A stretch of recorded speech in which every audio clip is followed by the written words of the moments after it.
Fintech Chatter TV. Presented by Tier 1 People, leaders in fintech executive search. Welcome to Fintech Chatter TV, the show where I invite friends from the fintech community to connect, share their stories, strategies, tips, opinions, news, and of course the occasional bit of gossip.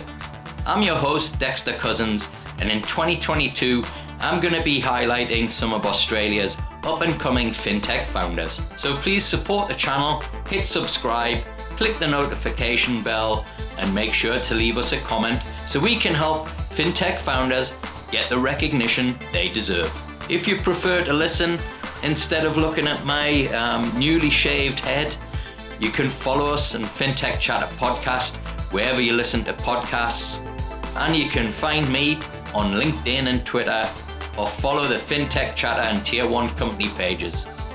Building a business to solve a problem is Startup 101, but solving a problem you genuinely care about is rocket fuel for a conscience-led entrepreneur.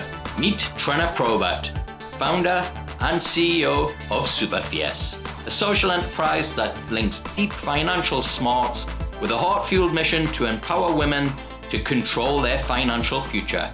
With close to half a century on the planet, Trenna understands why finance matters. Trenna, welcome to the show. It's so good to have you with us. Thanks, Dexter. It's wonderful to be here. So for the benefit of, our subscribers, could you tell us a little bit more about yourself and Superfierce?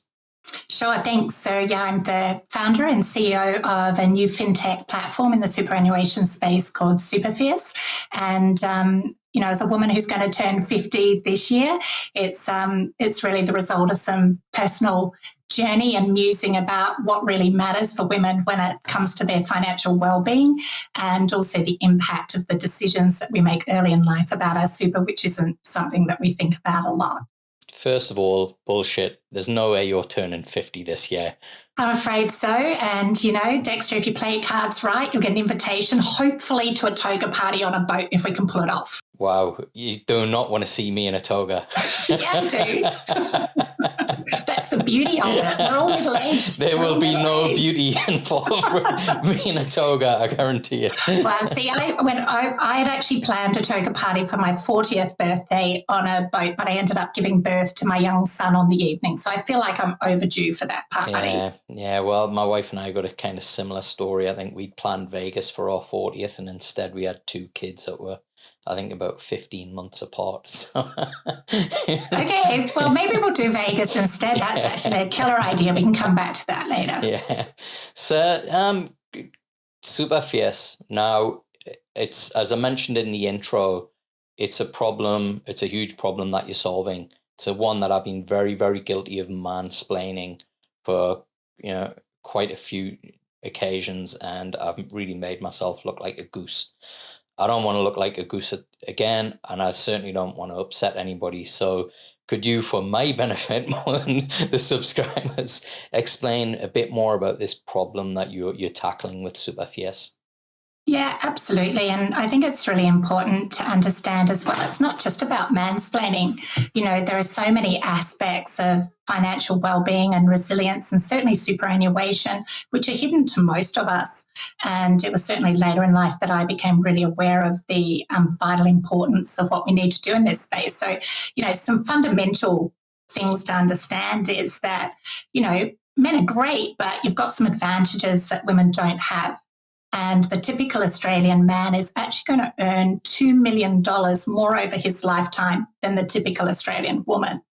And that's one of the key things that's leading to a massive problem, which is a 47% gender gap at retirement. It's also what's leading to the fastest growing homeless demographic in this country being single women over the age of 55. And, I mentioned that a part of this story is a personal one as someone who will be 50 this year. And I was a single mother not that long ago. And, at the age of 34, after a pretty high-flying career in finance, I had to borrow $3,000 from my parents to leave a relationship with an 18-month-old under my arm and start again. And that was really where the awareness of this problem came from for me, which is that there are actually some really fundamental biases and inequalities within the system that create some of these problems, but a lot of them are societal, but a lot of them are about choice as well. And as we go into International Women's Day, the hashtag this year is Break the Bias. And I think that's all great, but where I prefer to focus is on how do we empower women with choice.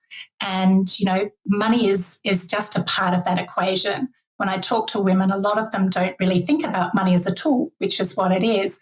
It becomes wrapped up in a lot of emotional thinking and concerns and those sorts of things. So for us, Super Fierce is really about how do we give women choice in life by empowering them financially and, and building financial resilience. In financial services, we talk a lot about financial independence, but you say that to a lot of women, they're like, financial money, don't get it, numbers, not my jam, I'm not great with money. And you say independent, they're like, I don't want to do it on my own, I kind of like to belong and collaborate and so on. So shifting the focus on to financial well-being and resilience is something that really resonates with women, and that's where we're focusing. So Trenna, what gave you the kind of inspiration to begin Super Fierce? Yeah, so it's a little, there are different threads that happen, and this is often the way. It's not just one bold moment that suddenly go, oh yeah, I wake up and you're going to build this thing. There are things that lead to that moment. And for me, I was kind of worried about the gender gap, but I'm not really wired for incremental change. I'm kind of a jump in and smash things apart kind of a person. All sorts of things were going on. And it was when I was looking at the problem, though, around the gender gap at retirement, which I was very concerned about because of the homeless stats.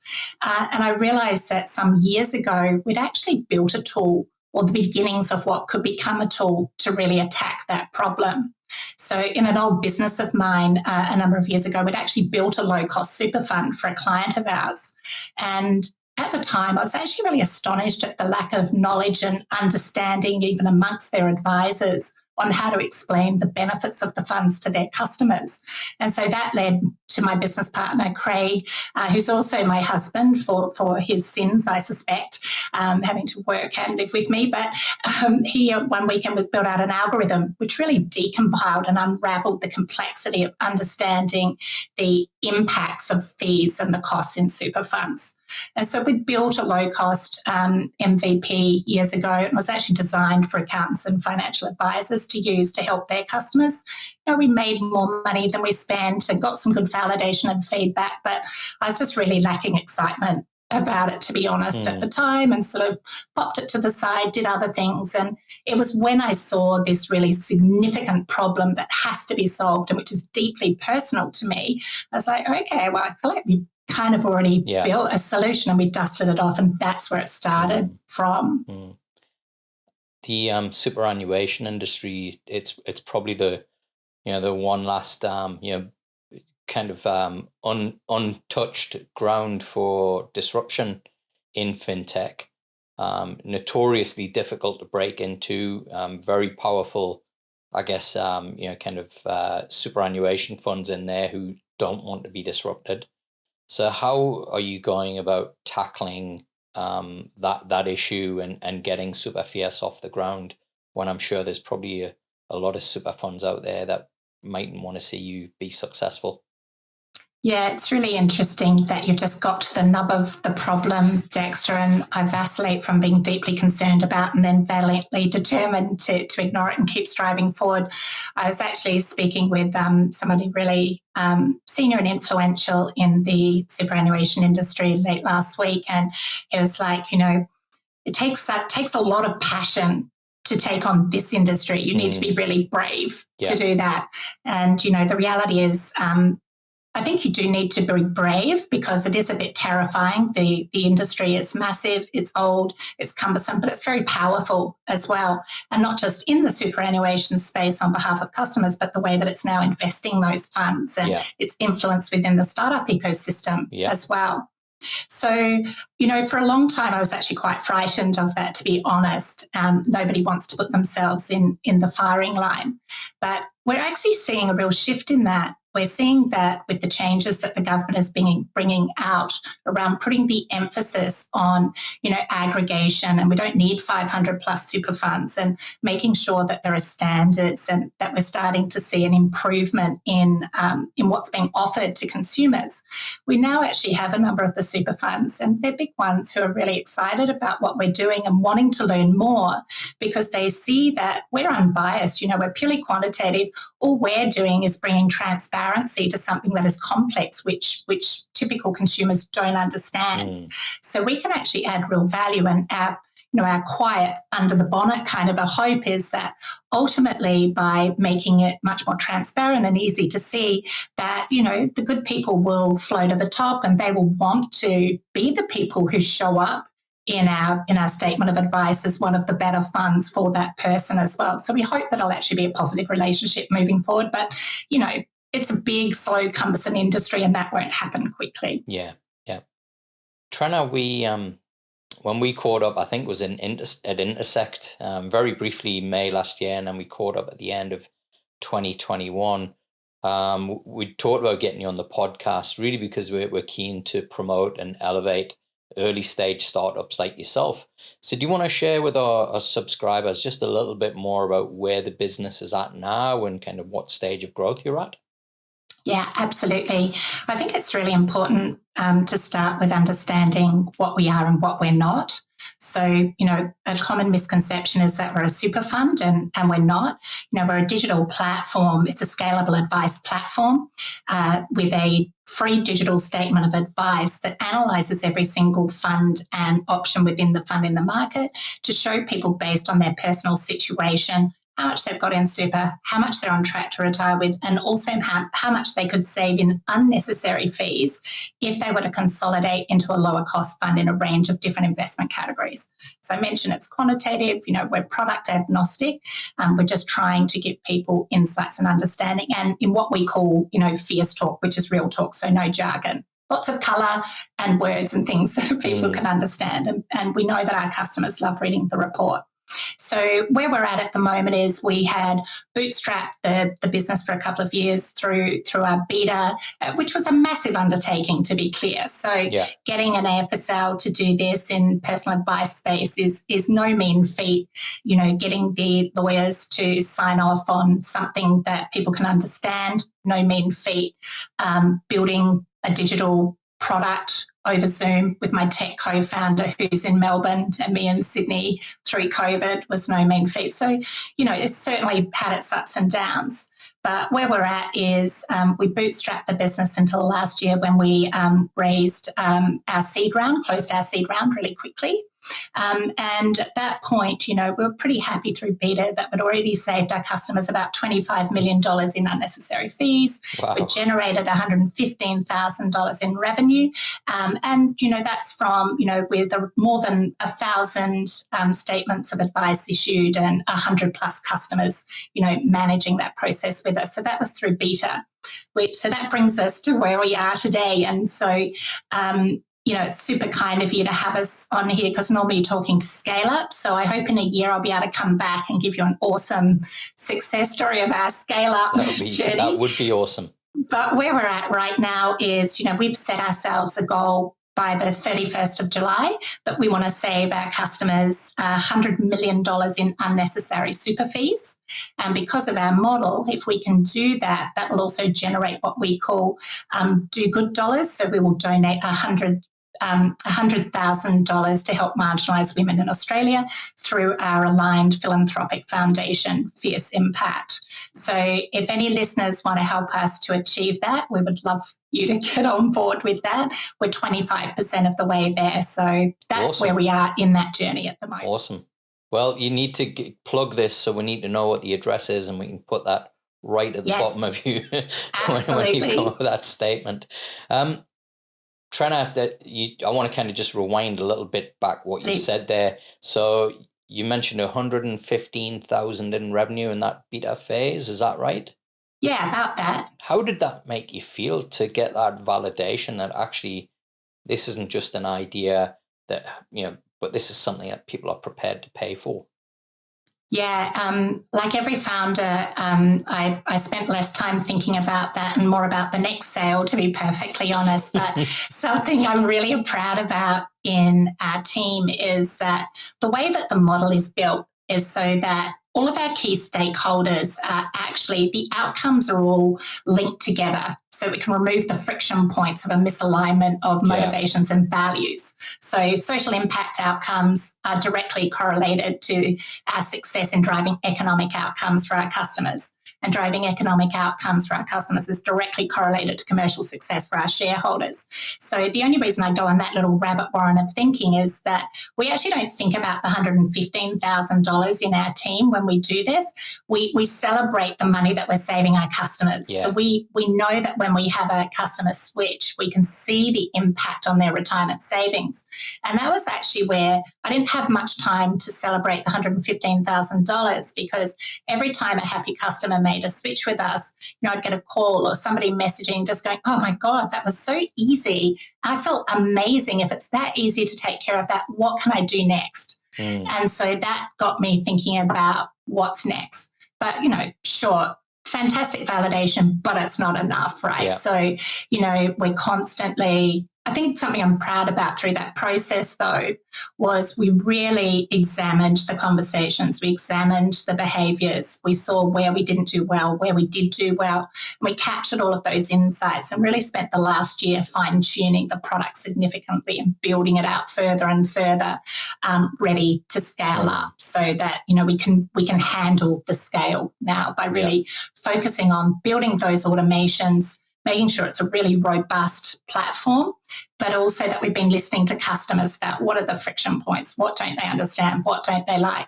And don't get me wrong, we haven't fixed all of that yet. Bringing on the capital was really key. And to your subscribers, if there's any awesome software engineers out there who want to come and work for an amazing social enterprise helping women instead of going to Atlassian or Canva, sorry guys, that'd be awesome. Don't apologise. That'd be awesome, because we desperately need you. And, we're great mentors and coaches as well. And we really focus on attitude and aptitude first and foremost. So, even if you're starting out on your career, we want to hear from you, because we need great people who want to do good work, and we'll help you to do that as well. Cool. Now, I was going to ask. Sorry for the plugs. No. I was going to ask you another question, Trenna, but I think you've kind of gone into a topic that I'm really passionate about, and really one of the drivers of doing these podcasts is to be able to share experiences, tips, insights, and strategies, particularly around hiring and bringing in the type of people that are going to be successful in a fintech startup, because they are very unique. So what are some of the qualities that you look for in people when you are hiring? Yeah, I mean, that really is one of the big challenges. And I have a poster in my mind which says, "We do not cut boundaries. I will not go to jail." But one of the challenges, of course, in fintech and innovation is we do work in a highly regulated industry, and we take our responsibility to our customers very seriously as well. But trying to get that balance of people who understand, what's required, what you can and can't do, where the line is, but also where to push, because we're trying to innovate. So we can't just accept it all the time.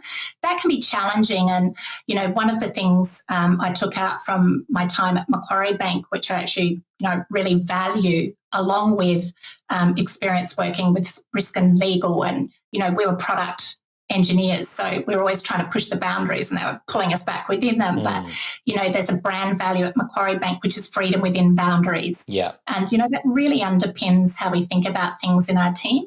So we're looking for people who demonstrate a willingness to be bold, try, innovate, create, but also who are respectful of where the line lies, and different roles, the boundaries are different based on your role as well. And so that's what I mean when I talk about attitude and aptitude as well, is, you want people who are willing to consider it and to follow the rules where they're needed, but have the courage to colour outside the lines as well, to keep us pushing in an innovative direction.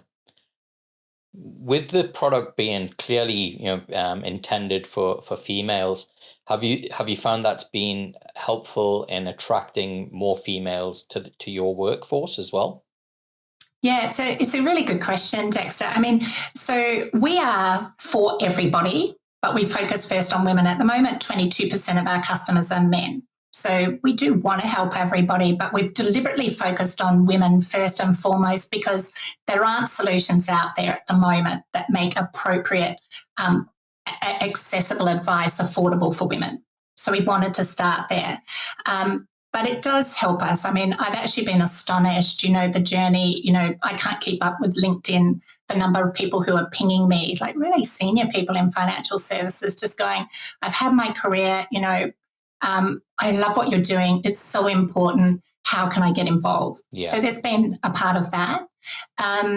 But there's also another aspect of this, which is we don't believe in answering discrimination with discrimination. So, we don't have a problem attracting women to our business. I've got an amazing network of incredible women, but we do also want to have balance. So for us, diversity is not just about men and women, it's all of the other bits in between and around that.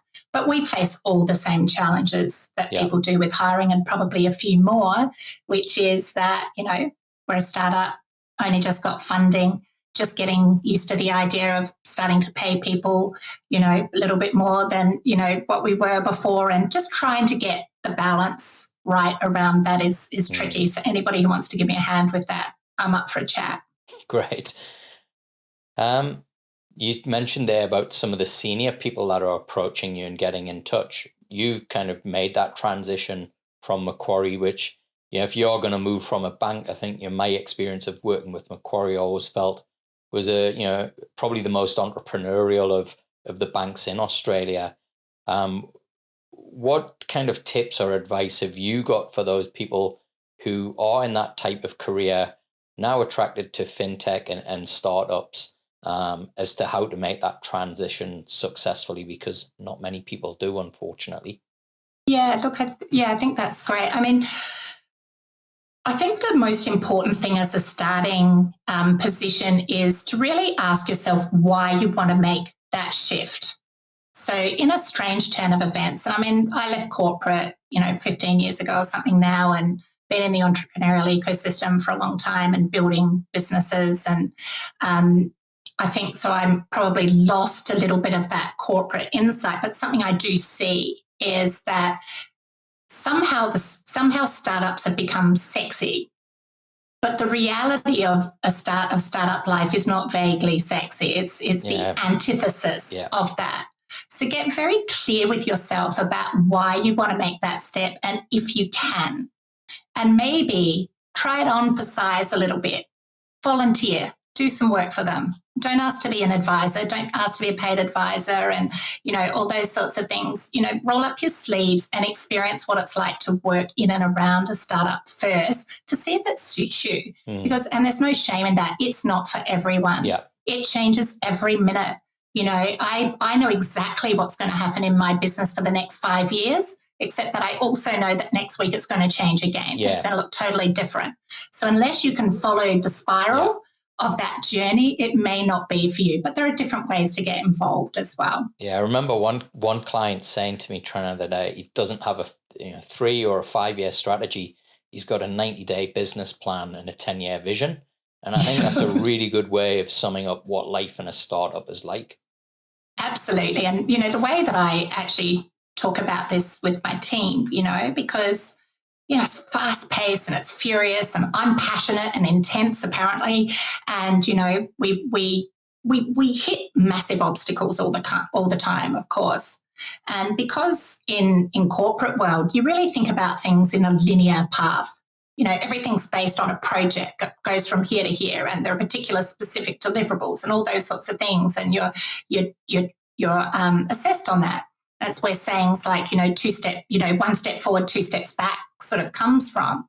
If you think like that in startup life, you're going to blow yourself up every single day. You will feel like you're getting nowhere. So I prefer to think of it like a spiral. You think about, you think about a spiral where you kind of wind back And it gives you an opportunity to maybe remember something awesome that you did that you'd forgotten, or to see something that you missed, or to remember a lesson that, was thrown on the way and you hadn't quite taken through on your product. And then by bouncing back through that, you actually move further forward with impetus. And so, that's, I look for people who have enough flexibility in the way that they think and the way that they're able to live life, because otherwise they won't survive this sort of environment. Yeah. I mean, one of the frictions, so for us, is obviously in the ops execution side, we've got to have process people. So finding the right fit in those roles, that's definitely a secret art. Awesome. It's International Women's Week, I think, next week. I'm sure you're getting lots of offers to do lots of interviews this time of year. So I'm honoured that you've decided to come on our podcast, which isn't because of International Women's Week. That's probably why, Dexter. Right. So I did want to ask you, what it is like to be a female in fintech. I mean, Australia has probably got, more than the average, I think, internationally of females in fintech, but we're still anywhere near 50-50 representation. And I just wanted to kind of get your sense check as to where the industry's at in Australia and what your experience is like being a female founder around trying to get things like funding and I guess just being treated with the same kind of respect and courtesy that us guys get treated with. Yeah, wow. We've just dived deep in there with that one, Dexter. So look, it's no different than being a woman working in finance in general. So we don't get paid as well. We don't get access to as many opportunities. And, there are different challenges. But we love it, which is why we do it. So we are wired in a particular way to be in this space. I'm actually really buoyed by some of the changes that I see, like having Rebecca, now left, but as the CEO of Fintech Australia, I think she just did an extraordinary job creating opportunities and raising the profile. We see some incredible female founders in the fintech space doing super cool stuff and being recognised for it.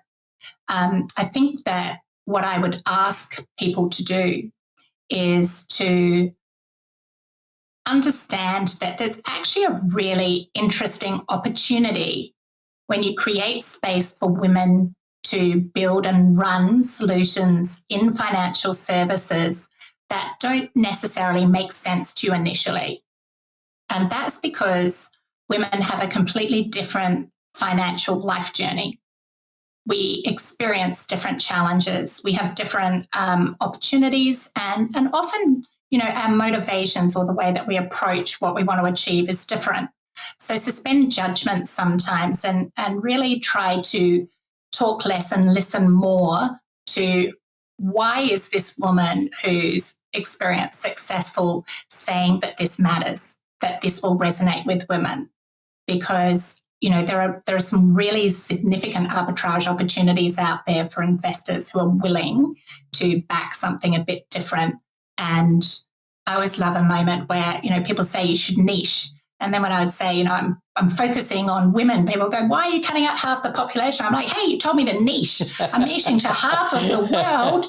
And, half of the world that's ignored by financial services seems like a smart play to me, right? So, yeah, look, I don't want to be a whinger, right? And I'm not, I've got an amazing relationship with so many people, but the reality is it is harder. I had a great time at Intersect, but it felt more like a deal-making machine than an innovation and creation opportunity. And the deals are important, but sometimes we're not invited into those conversations. Yeah. What do you think? Well, what do you think needs to kind of happen to make that happen? And to get invited into those conversations? Yeah. Well. So lots of things like this, Dexter. It's just really important that we're having the conversations regularly. It's important that, at events like Intersect, that we're deliberately creating opportunities for those collisions that may not necessarily happen in the way that guys are doing those deals. So think about what are the different ways where you can create those opportunities. but also it's sharing the success stories more widely and perhaps case studies of how collaboration and partnerships can come together between traditional firms and then bring in a different perspective. It's why, I really encourage everybody to invest into coaching and mentoring excited young female people in the digital space. They may not want to do exactly the way you've done it before, the things that they're doing, but they're going to bring a different perspective. And we'll start to see more exciting financial products and solutions that will actually genuinely appeal to the 50% of the population that's being ignored at the moment. So I don't have a magic bullet for this, but I think the starting point is just having open eyes, being open to the conversation. And most importantly, don't be offended. Like, it's not actually personal. Nobody has to lose or be pulled down for women to get ahead or to create these opportunities. There's just so many smart opportunities for us all to do really great work together. So just be open to doing business differently. Awesome. Now, you talked about intersect there, and I wanted to really get your thoughts as to where you see Australian fintech at in the cycle right now. Yeah, so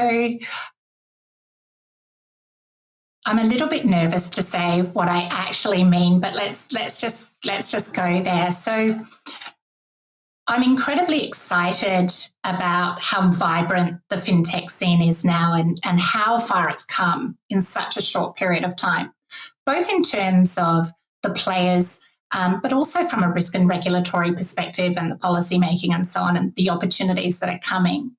But something that I see, and I think it is a reflection of the strong male dominance in financial services, and also the fact that through just gentle iterations on business models and processing and systems efficiencies and just different ways of doing the same things that can deliver such massive financial returns. I feel like that, unfortunately, is a deterrent for some of the more exciting, more innovative opportunities within fintech and super tech and wealth tech and all those subcategories, which are more focused on niche opportunities, which are focused direct on the consumer and less about those massive, incremental changes. So I think it's amazing where we are, but I think that the area that deserves a bit more space and a bit more attention is the different areas where it may not be as evident how quickly and easily you can make a load of cash, but are actually going to drive genuine, meaningful, sustainable change in the world through fintech. That's also great for shareholders as well. Do you think there's a case that because of the size of the population and therefore the size of the market here, that B2C style fintechs are generally kind of not seen as attractive investments? You've taught there a lot of the stuff. I agree with you. 70% of our portfolio are all B2C, SaaS style, enterprise software style solutions that kind of support innovation rather than kind of drive it forward. What do you think kind of needs to happen in the mindset of investors to get behind and start to look, I guess more longer term at the B2C plays that are happening? Yeah, I think, so B2C is tough. And I mean, I'm an enterprise person. So for me to step into that space was kind of painful, to be honest. So I think about things in terms of a B2B to C approach to scaling business. And I think that there are loads of smart ways for every business to do that. So it's maybe thinking about those business models slightly differently.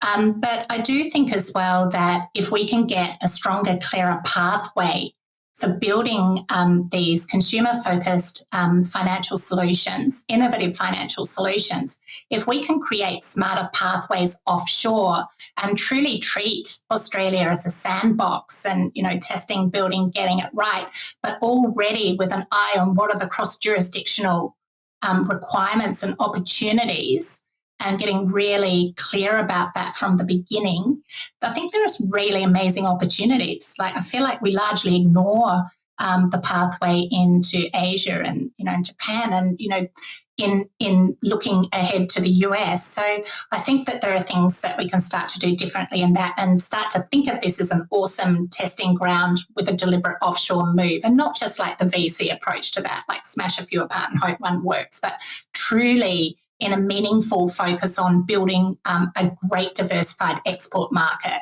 You know, Australia is one of the most extraordinary financial services markets in the world. It's why it's so easy to take products and services offshore and do better, because we're already so far ahead in terms of the hurdles we've had to step over. So I think that that's really important, is to think about it in that context as well. You mentioned earlier one of the founders with you is also your husband. My wife works with me in my business. Have you got I'm sorry, Dexter. Have you got any advice? This isn't for other founders, this is for me. Yeah, and look, you know, interestingly, through the cap raise process as well, I actually, you know, I'm an investor as well. And I actually had a slide in my deck, you know, about my relationship with Craig, which was probably the strangest slide anybody's ever seen. But it needed to be in there around going why you should value the power of this than being afraid that we might get divorced and the business will fail, which is a genuine concern, right? Yep. So, and, you know, I actually met Craig when I was 19 and he was 20 in Japan, and we were golf caddies together. I was at his first wedding to somebody else. We were still friends. You know, we worked together at Macquarie. Then we built businesses together, and, you know, we're still making it work. But yeah, my advice to most people is, unless you absolutely love talking about the strange, same nerdy stuff together, it may not be for you. Yeah. Yeah. And I think that's where it's always a challenge for my wife and I. Yeah. And I'm sure COVID didn't help either. I mean, it probably helped that the last 6 months of last year, he was in lockdown in Sydney and I was in Queensland. So there you go. Absence makes the heart grow fonder, as they say. Yeah, apparently. Trenna, I'm really kind of interested as well as to how you see this next 12 months for SuperFS. What are some of the objectives that you've got, and is there any exciting news that you can share with us? Yeah, so I think for me, I'm really focused on traction and validation at the moment. And also because we want to be able to shift to a subscription model in the first quarter of 2023. We're really focused not just on filling up our pipeline and creating happy customers, but actually starting to build out the value within the platform so that they stay with us and want to be there and a part of the process of building out the next pieces of the business. So next 6 months is absolutely focused on traction, so filling up a pipeline and learning from our customers, and then getting them engaged so that we can try out some of the new stuff on them as well. So at the moment, we're building out other features of the platform so that they'll be able to model the impact of contributions, all sorts of different contributions. Importantly for women, but also all sorts of people now, you know, with portfolio careers and taking sabbaticals and, you know, the great resignation and so on, being able to impact, to model dynamically the impact of time out of the workforce. Those sorts of things. We're also building out the capability for people to actually actively manage their investment portfolio within their super, but within rails, so that they can't stuff up more than, you know, the typical fund manager would. But doing that so that we can start to get women in particular, but any Australian, to pay attention to their super, because that's our biggest problem, right? Yeah. How do you get somebody to pay attention to it and act today, procrastinate? We've got the procrastinator calculator, because showing people the impact, the financial impact of delaying the decision by a day, a week, a month, a year is compelling. But what that enables people to do is suddenly realize that super is actually their first investment portfolio for a lot of people. It's not just some savings bank that somebody's put aside for you. It's actually an investment portfolio. So paying attention to that and really, you know, learning about investing through that. So our goal is actually to build out to be a full scalable advice platform. And, you know, the internal metaphor for that is we want to be the Noom of finance. Yeah. So Noom's an app in the US that's made it really easy for people to lose weight and stay fit. Not that easy. Yeah, just like getting financially fit, right? It's the same thing. Yeah, it's I think it's I think it works with some people, but not with everyone. I mean, it's why ultimately, our goal with the platform, the way we took, when I talk to women and I say, imagine a money makeover that feels good that lasts a lifetime and feels as good as a trip to Mecca Cosmetica. And everyone was like, that feels great. And why is that? Because, you may not know, Dexter, but every woman knows that when you go to Mecca, you arrive and you feel supported, not sold to. You can't make a bad decision because they've already curated everything and they'll make sure you're choosing the right things based on what's good for you. They keep a digital record. I'm hopeless. I can never remember what colour my foundation is. I'm sure you have the same problem. Yeah, absolutely, with these lights. So making it, one place to manage all of this for them and make it really easy to access and see the impact of their decisions. And also, just having some gorgeous tickles of delight, with a bit of love mail and swag. So really personalising that. So we're really focused on getting traction with the existing super product, building out the additional features and ability to actually start to proactively drive retirement savings and getting ready for the launch of the other pillars of wealth in 2023. Yeah, I remember actually this has gone back to 2017, and I had wrote an article which is based on a lot of research that I'd done the previous 5 years, which is really around, at that time, it was the future of work. And some of the trends that I was seeing within my network, particularly those that had corporate careers, were really struggling to have a career where it could be they got a contract gig or a consulting gig for 6 months, but then it would be another 6 months before they got the next gig. And so, my kind of thesis was, hey, are you prepared that basically your income's going to halve once you leave the safety of a regular job and a permanent job, and you decide to go on this kind of consulting path or, this project path. Very, very similar, I think, to what we're seeing with the Great Resignation, where the market's buoyant, there's loads of jobs out there, but that turns, that changes. And I think it's one of the concerns that I have is that there are so many people, and what I recognized in this article was so many people don't have the tools and the skills that are required to actually live that kind of life, because you're not being hired because of how great you are at your job. You're being hired because how good you are at networking and how great you are at building a pipeline of clients. And that's the big distinction that I think people miss out on. So to hear about your tool, and the way that you're positioning it, I think it's something that not only is required by females, but I think everybody out there as we move into this very, very different way of working. Well, my big aspiration, because I completely agree, patchwork career, portfolio care, whatever you call it, and you probably know the stats better than me, but I'm pretty sure I read that the average Australian will now go through 6 redundancies in their life. Yeah. So a lot of people are terrified by that, and it shakes them to the core. Yeah. But if you know that that's coming and what you can do to turn it into an advantage and an opportunity, I talked myself into my first redundancy at the age of 29 so that I could fund my first startup. Yeah. But I'm not your average bear, right? For me, that was exciting. Most people would think that was terrifying. So one of my big aspirations is I think we will have succeeded when we've actually built a platform that when a kid gets their first job or when they turn 18, that the first gift they get is a subscription to Superfierce, because it's a financial coach with a bit of a life coach tipped in there as well, who's going to make it easy for you to start well and make good, strong, sustainable steps, because we know the tiny little things that you do and the learnings around that become habit, they have such a massive impact. And I look at all the mistakes that I made earlier in my life financially. I just go, geez, I wish I could go back in time to sort those out. So I think there are really great things that we can do. We love education. We think financial education is important, but it's not really enough on its own. Yeah. People need support. They need simple steps to follow. So ultimately, what we're really wanting to do is to flip the platform on its head.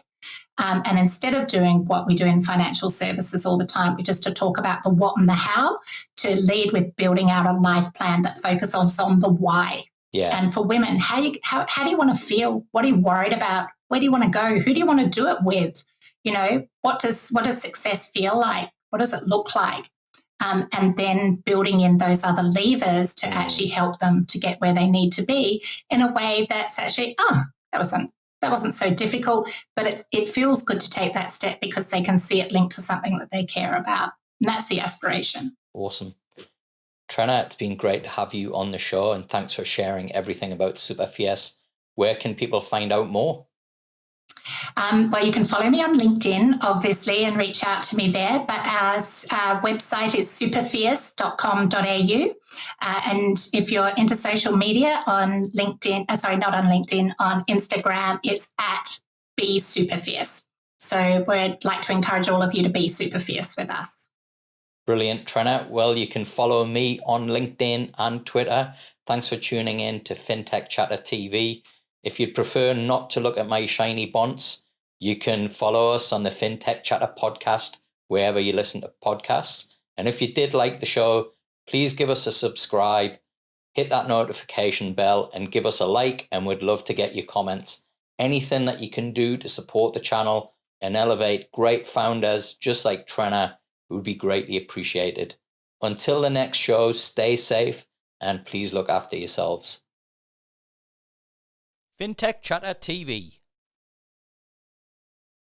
Presented by Tier 1 People. Leaders in Fintech Executive Search.